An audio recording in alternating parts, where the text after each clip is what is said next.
Too many things happening. I found two dying babies in the snow outside my mansion.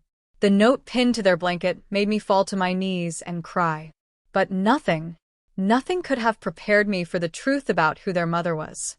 This is a story about the night a blizzard brought me two strangers who had become my whole world, and the terrifying moment when someone came back to take them away. Welcome to the story room. While you are here, please hit the subscribe button and comment your view on the story and where you're watching from. Let me tell you about Daniel Reed, a man who thought he had everything figured out. At 32 years old, Daniel was a tech genius who'd built a software empire from nothing. His mansion sat high in the hills of Seattle, overlooking the city, lights below. But here's the thing about success. Sometimes it makes you forget what really matters. That winter night, a blizzard hit like nothing Daniel had ever seen. Wind howled against the windows. Snow piled up so fast you could barely see 3 feet ahead. Daniel stood alone in his massive house, watching nature's fury, and felt nothing. His life was all about numbers, deals, and the next big breakthrough. He'd forgotten how to feel. Then the doorbell rang. Who could possibly be out in this weather? Daniel checked his security cameras, but all he saw was white snow and darkness. Something told him to go outside. Call it intuition, call it fate, whatever it was, it saved 2 lives that night. Fighting against the wind, Daniel made his way to his front gate. That's when he heard it. A cry. Actually, 2 cries. Tiny, desperate, barely audible over the storm. There, in the snow, were 2 small bundles. One wrapped in a pink blanket, the other in blue. Babies. Twin girls, no more than a few days old, left in the freezing cold like abandoned angels. Daniel's hands shook as he picked them up. Not from the cold, but from shock. Pinned to one of the blankets was a simple note. Please protect them. When things are safe, I'll come back. For the first time in years, tears rolled down Daniel's face. This successful, powerful man who never showed emotion, he broke down right there in the snow. These innocent little lives, depending on him, trusting him. It shattered something inside him. Or maybe it fixed something that had been broken for a long time. He held those babies close to his chest and ran back inside, knowing in that moment that his life would never be the same. The first few weeks were chaos. Pure, beautiful chaos. Daniel, the man who could code complex software in his sleep, couldn't figure out how to change a diaper. His expensive silk shirts got covered in baby formula. Video conferences were interrupted by crying. His perfectly organized life became a mess of bottles, blankets, and sleepless nights. But something amazing happened. With each passing day, Daniel fell more in love. He named them Lily and Rose, after his grandmother's garden.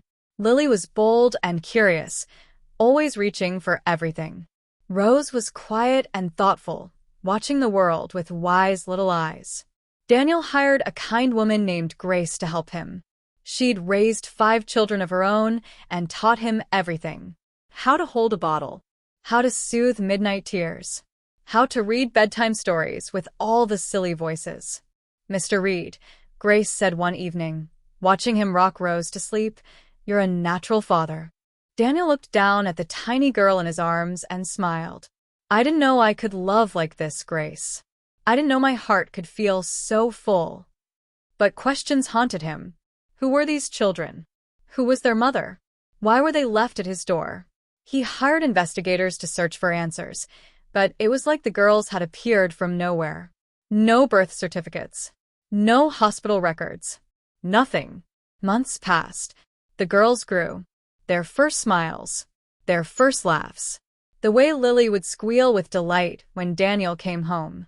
The way Rose would reach for his face with her tiny hands.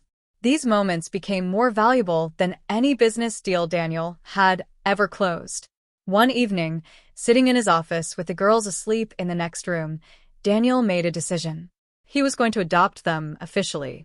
Make them his daughters in every way that mattered. The mystery of their past didn't matter anymore. What mattered was their future. Together. Then, 6 months after finding the twins, Daniel got a call that changed everything.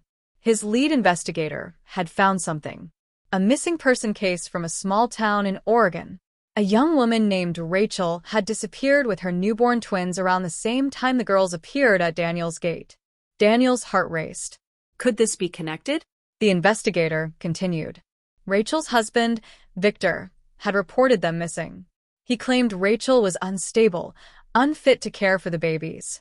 But people in town told a different story. They whispered about arguments, about bruises Rachel tried to hide, about a woman living in fear. Daniel felt sick. He looked at photos of Rachel and his breath caught. Those eyes. He knew those eyes. It was Sarah. His Sarah. The girl he'd loved in college, before life pulled them in different directions. The one who got away. She'd married, changed her name, and ended up in a nightmare. Everything suddenly made sense. Sarah knew he would protect her daughters.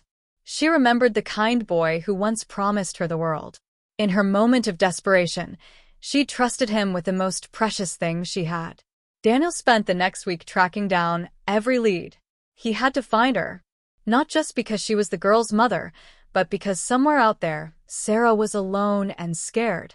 He finally found her in a tiny coastal town in California, working at a small bookshop under a false name. She'd cut her hair short and dyed it dark. She looked thinner, tired, haunted. But it was her. Daniel waited until the shop was nearly empty one evening. His heart pounded as he approached her. "Sarah," he said softly.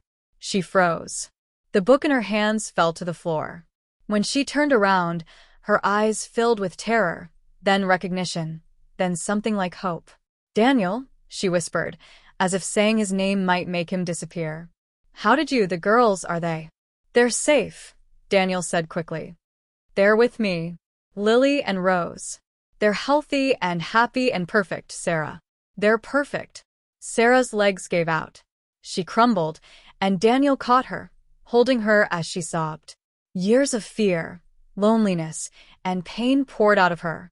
"I had no choice," she cried. "Victor, he was going to hurt them. I couldn't let him hurt my babies."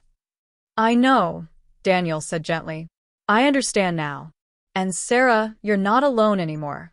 Come home. Come see your daughters." The drive back to Seattle was quiet. Sarah stared out the window, terrified and hopeful at the same time. What if her babies didn't recognize her? What if they were better off without her? But the moment they walked into Daniel's home and Sarah saw her daughters, everything else disappeared. "Lily! Rose!" she cried, dropping to her knees. The girls, now almost a year old, looked at this stranger with curious eyes. Then something magical happened. Like they knew. Like their hearts remembered what their minds couldn't. They smiled and reached for her. "Mama," Lily babbled. Her first word. Sarah gathered them in her arms and cried tears of pure joy. Daniel watched from the doorway, his own eyes wet. This was what love looked like. This was what family meant. For a few precious days, peace settled over the house. Sarah began to relax. She laughed at the girls' antics. She and Daniel stayed up late talking, reconnecting, healing old wounds, and creating new bonds. But their peace was shattered one afternoon. Victor had found them. He burst through the front door, rage twisting his face. "Where are my children?" he screamed. "You can't keep them from me." Daniel stepped protectively in front of Sarah and the girls. "You need to leave. Now." "Who are you to tell me what to do?" Victor snarled. "Those are my daughters. You lost the right to call them yours the first time you raised your hand to their mother," Daniel said coldly. Victor's face turned red. He lunged forward, but Daniel pushed him back. They could hear sirens in the distance getting closer. Then everything happened in slow motion. Victor pulled out a gun. Sarah screamed. The girls started crying. "I'm taking my family home," Victor said, his hand shaking. Daniel's mind raced. He thought of Lily and Rose in the next room. He thought of Sarah, who'd been brave enough to run, to save her daughters. He thought of the last year, how these three people had taught him what it meant to truly live. "Victor," Daniel said calmly, keeping his eyes on the gun. "Think about what you're doing. Your daughters are in this house. Do you want them to remember their father as someone who hurt people? As a criminal?" For just a second, Victor hesitated. That's all Daniel needed. He moved fast, grabbing Victor's arm and forcing the gun upward. A shot rang out, hitting the ceiling. They struggled, but then police burst through the door. Police! Nobody move. Within seconds, officers had Victor on the ground in handcuffs. He was screaming threats as they dragged him away, but it was over. Really, truly over. Sarah collapsed in Daniel's arms, shaking. Grace brought the girls, and they all held each other, a family united by love and tested by fire. Part 5. Home. 6 months later, the sun shone warmly on Daniel Reed's garden. But it wasn't just his garden anymore. It was their garden, their home, their life. The legal battles were over. Sarah had full custody. Victor was in prison. And today was special. Today, the adoption papers were finalized. Daniel was officially Lily and Rose's father. The backyard was decorated with balloons and flowers. Friends and family had gathered to celebrate the girls' second birthday and their new beginning as a complete family. Daniel stood next to Sarah, watching Lily chase butterflies while Rose picked flowers.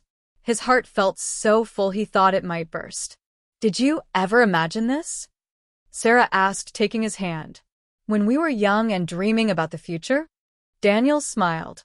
"I imagined success, money, achievement. But this?" He looked at her, then at their daughters. "This is better than anything I ever dreamed." Sarah leaned her head on his shoulder. "You saved us, Daniel. You gave us everything." "No," Daniel said softly. "You gave me everything. You three taught me what matters. Before you, I was just existing. Now I'm living. Really living."